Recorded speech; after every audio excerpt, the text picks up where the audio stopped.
জানাজার নামাজের পরে আমরা হাত তুলে মহান আল্লাহর দরবারে দোয়া করে থাকি।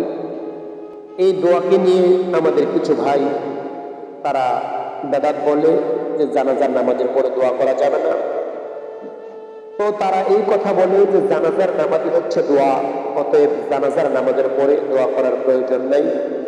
আমি তাদেরকে বলতে চাই, আরে ভাই, ইমামুল আম্বিয়া রাসূল পাক সাল্লাল্লাহু তাআলা আলাইহি ওয়াসাল্লাম বলেছেন, হযরতে ওমর রাদিয়াল্লাহু তাআলা আনহু থেকে বর্ণিত, তিনি বলেন রাসূল পাক সাল্লাল্লাহু তাআলা আলাইহি ওয়াসাল্লাম বলেছেন, কুল্লু দুআ মাহজুবিন হাত্তা ইউসাল্লু আলা নবী সাল্লাল্লাহু আলাইহি ওয়াসাল্লাম।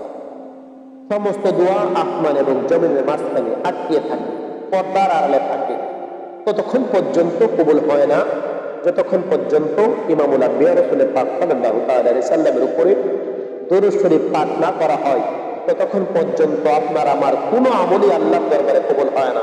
আল্লাহু আকবার, আল্লাহু আকবার। এখন আমরা জানাজা দিলাম, জানাজার নামাজ কমপ্লিট করলাম।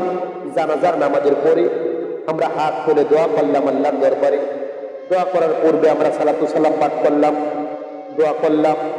এই যে সালাতু সালাম আমি পাঠ করলাম, নবীজির প্রতি দরুদ সালাম পাঠ করলাম, মিলাদ শরীফ আদায় করলাম।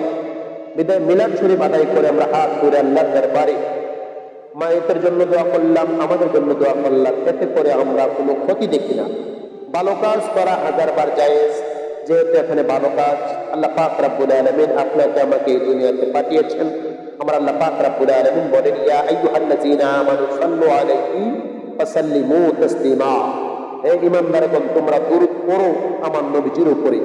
এখানে কোন টাইম নির্দিষ্ট করা দেয় নাই, সর্বদাই আপনাকে আমাকে দরুদ শরীফ পড়ার জন্য ইমামুল আম্বিয়া রাসূল পাক সাল্লাল্লাহু তাআলা আলাইহি ওয়াসাল্লাম বলেছেন, আল্লাহ পাক রব্বুল আলামিন বলেছেন।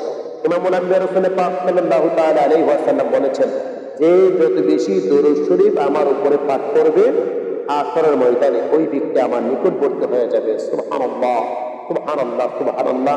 আর আমরা যদি আবু দাউদ শরীফের 2041 নম্বর হাদিসের আলোচনা শুনি, ওখানে ইমামুল আম্বিয়া রাসূল পাক সাল্লাল্লাহু তাআলা আলাইহি ওয়াসাল্লাম বলেছেন, যদি কোনো আল্লাহর বান্দা আমার উপরে সালাম পাঠায়, সালাম পেশ করে, তাহলে আল্লাহ পাক রব্বুল আলামিন আমার রূহকে আমার কাছে পাঠিয়ে দেয়, আমি তার সালামের জবাব দিই। সুবহানাল্লাহ, সুবহানাল্লাহ, সুবহানাল্লাহ।